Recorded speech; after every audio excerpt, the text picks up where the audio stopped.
Hello, moi c'est Tamara et aujourd'hui je me suis dit que ce serait intéressant de récapituler, vous documenter un petit peu mes avancées sur mon projet de lancer ma propre marque de vêtements. Donc à savoir, c'est un projet que j'ai dans la tête depuis 2020, donc comme vous pouvez le voir sur les vidéos, voilà, je pratique différentes disciplines des sports de glisse depuis le Covid en fait, j'ai découvert ces différents sports et c'est vrai que ça m'a vraiment beaucoup apporté dans ma vie. Et c'est pour cela qu'aujourd'hui, voilà, j'ai le projet de réunir mes deux grandes passions dans la vie, qui sont la communication et d'un autre côté les sports de glisse pour vraiment créer une communauté, créer un univers fort autour d'éléments super sympas, super tendances et surtout pour réunir tous les passionnés des sports de glisse. Donc aujourd'hui je me suis dit voilà, je vais vous emmener avec moi et vous montrer les backstage de comment je développe ma marque de vêtements, quelles sont les étapes, quels sont les problèmes que j'ai rencontrés, quelles sont les évolutions, quelles sont les compréhensions, qu'est-ce que j'aurais peut-être aimé savoir avant de lancer tout ça, quel est le budget, comment trouver un fournisseur, enfin vraiment il y a énormément d'étapes, énormément de défis, de challenges, de découvertes. Vraiment lancer une marque de vêtements c'est un gros défi, c'est un très très gros projet et puis si t'as de l'ambition, de la créativité, de l'idée, tu peux t'éclater parce que c'est au final ça reste ton projet donc tu peux faire vraiment tout ce que tu veux. Et puis voilà, donc je vais t'emmener avec moi. Donc il y aura sûrement plusieurs vidéos, donc c'est-à-dire plusieurs épisodes qui récapituleront un petit peu les avancées au fur et à mesure. Je sais pas dans quel ordre ça sera publié parce qu'aujourd'hui on arrive bientôt à l'étape du shooting photo, commande des produits, donc c'est tout ce qui est partie officielle, lancement. Mais voilà, il y a une grosse partie avant de recherche de fournisseurs, de recherche marketing, analyse du marché, toutes ces choses qui sont indispensables avant de lancer sa marque. On peut pas la lancer comme ça du jour au lendemain. Il faut vraiment avoir une vraie stratégie. Donc je vous expliquerai un petit peu tout ça en détail. Après n'hésitez pas à me poser des questions en commentaire ou en DM sur Insta pour que je puisse améliorer mes vidéos et améliorer le contenu pour vous aider. Si toi aussi bien sûr tu veux lancer ta marque de vêtements, voilà, je pense qu'aujourd'hui avec toute l'expérience, tous les échecs, toutes les choses que j'ai vécues en fait depuis 2020 et officiellement depuis 2022 avec le développement de mon projet grâce à mon école aussi qui a pu m'aider. J'ai appris pas mal de choses, j'ai fait pas mal de morale, donc n'hésite pas en tout cas si tu as des questions ou autres. Donc dans cette vidéo, tu retrouveras l'avancée du projet, petit à petit sous forme de rush. À chaque fois, j'ai essayé de documenter et de me filmer selon la période où j'en suis dans le projet, donc je pense que ça va être assez authentique, assez sympa, assez dynamique de découvrir cette vidéo parce qu'on va voir toute l'avancée au fur et à mesure, donc va falloir bien s'attacher, bien s'asseoir, bien être concentré si tu veux avoir un maximum, apprendre un maximum de choses. Donc je te laisse découvrir cette petite vidéo et on se dit à de suite. C'est trop loin de moi, rapproche de la caméra. Plus proche de la caméra. Donc là, on se retrouve en janvier 2024, à la période de cette vidéo où je me suis filmée. Donc c'était une période assez complexe parce qu'on devait, avec mon équipe au sein de mon établissement à l'école, faire un petit peu tout en même temps parce qu'on avait pas mal de deadlines et d'objectifs fixés. Donc à savoir, voilà, déjà premièrement, la priorité c'était de trouver un fournisseur. Ensuite, on avait aussi un événement à préparer pour la fin de l'année, ce qu'on a réalisé, donc vous le verrez dans les futurs épisodes, je vais tout vous expliquer en détail parce que c'était une expérience vraiment très enrichissante pour un premier événement. Et en l'occurrence, pour cet événement et pour tout le reste de ce qu'on voulait mettre en place durant l'année, on s'est dit qu'on allait commander les premiers stickers.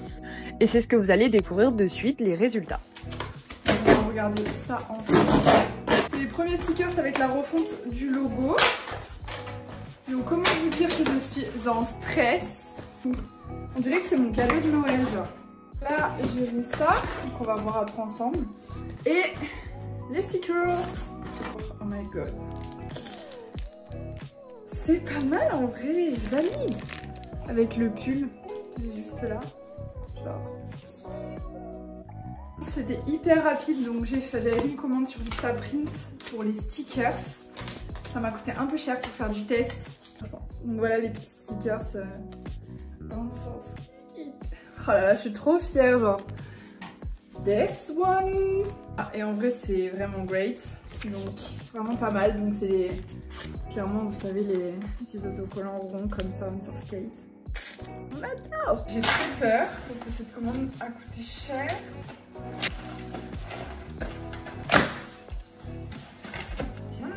Durant le mois de mars-avril, on a commencé à prendre rendez-vous avec la première liste de fournisseurs qu'on avait sélectionnés, donc dans notre région, ce qui nous a permis de découvrir vraiment les établissements, les différents fournisseurs, d'entretenir une première relation avec eux, d'échanger sur notre projet, sur nos attentes, nos besoins, de découvrir aussi certains prototypes, la qualité, les coupes, le confort, les tarifs aussi par rapport au nombre de quantités qu'on allait vouloir choisir et pouvoir prendre en fonction de notre budget.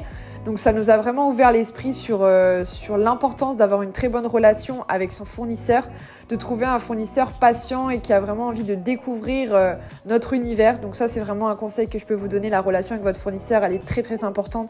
Il faut vraiment que le fournisseur comprenne votre univers, comprenne votre demande, votre besoin et surtout qui vous êtes. Sinon, ça ne peut pas coller. Moi, j'ai eu différents rendez-vous perso.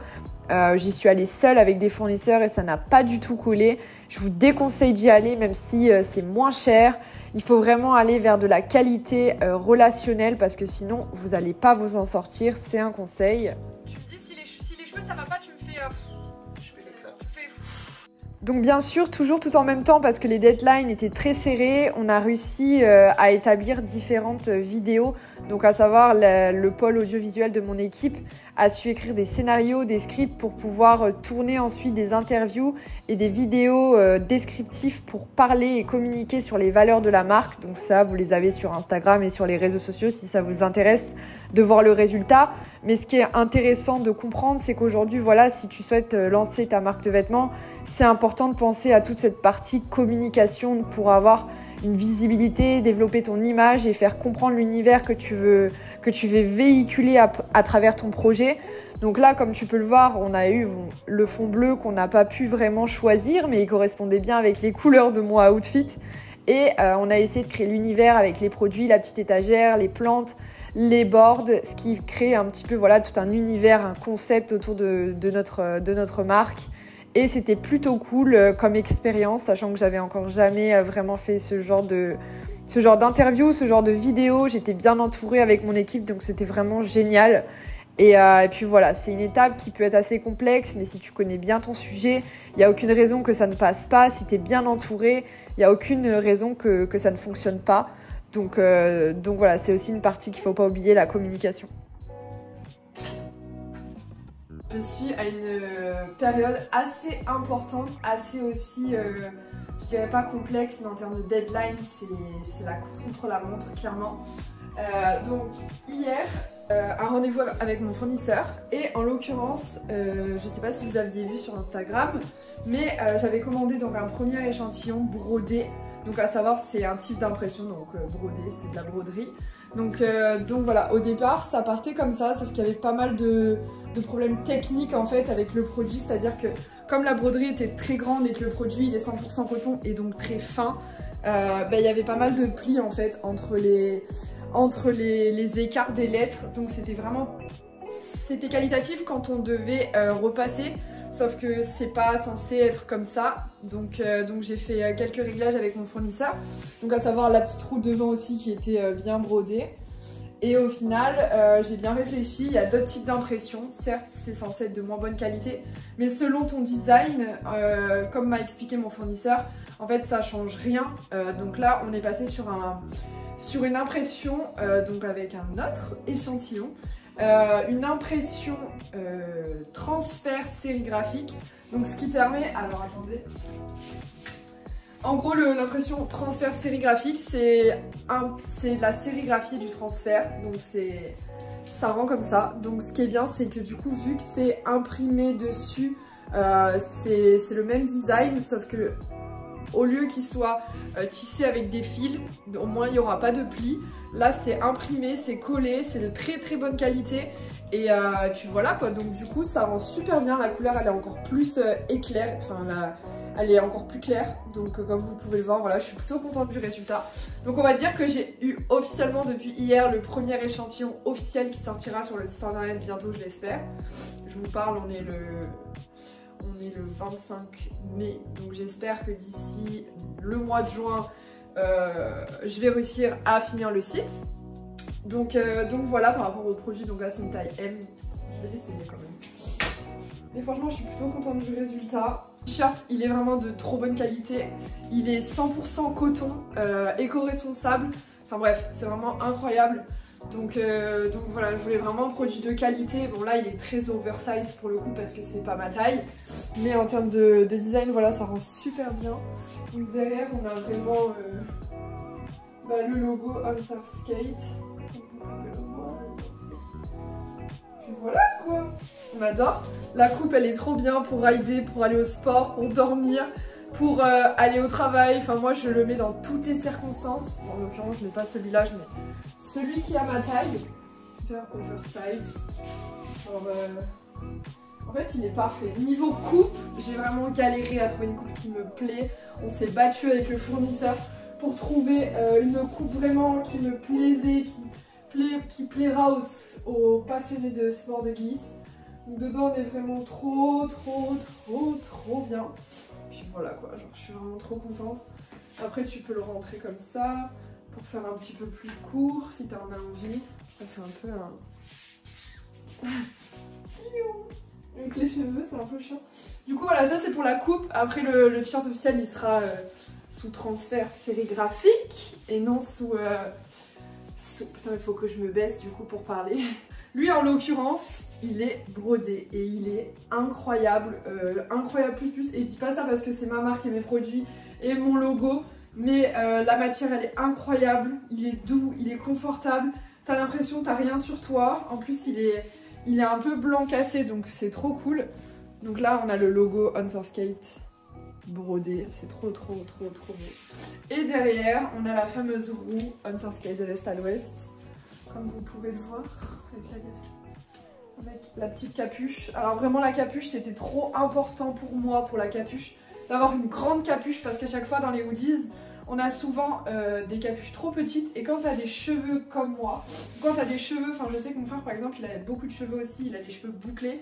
Et on aime mettre la capuche, on apprécie mettre une capuche qui est assez grande, qui fait esthétique, qui fait design et qui fait au final un peu aussi rider. Donc voilà, je suis trop contente. En brodé, ça rend trop bien. Du coup voilà, ça rend comme ça.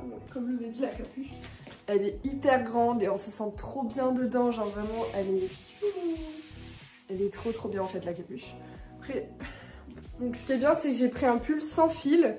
Parce que je trouvais ça un peu plus tendance en fait d'avoir un pull sans les fils. Donc là ça rend vraiment... ça change en fait la coupe de la capuche. Ça permet vraiment d'avoir un côté plus fun et plus esthétique en fait je trouve. Et qu'on peut mettre dans toutes les situations. C'est pas dérangeant aussi pour rider.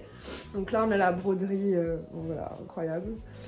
Les manches. Donc les manches elles sont basiques hein, en mode sport. Et derrière on a le fameux...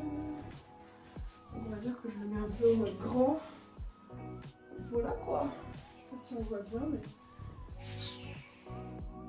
Vraiment, il est large, il est oversize, il est éco-responsable. Il est trop bien en fait. Genre... trop cool. Trop hâte d'avoir le site. Trop hâte de vous proposer les produits sur le site. Peut-être qu'il y aura des casquettes pour la première co. Je suis en train de voir avec mon fournisseur. J'aimerais trop. Puis voilà. Donc là je vous fais un... Comment on dit dans le cinéma, je sais plus, il y a une expression pour ça. Je vous fais un petit récap dans ma vidéo que je suis actuellement en train de monter juste derrière. Donc la vidéo que tu es en train de regarder.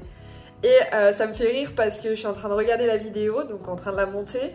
Et je me souviens quand j'ai mis la photo que vous avez dû voir de moi avec la casquette, donc c'est-à-dire la casquette non brodée. C'était après avoir fait, pour vous expliquer, c'était après avoir fait le rendez-vous avec mon fournisseur qui m'a montré cette casquette. Elle était là dans ses placards, je l'ai vue.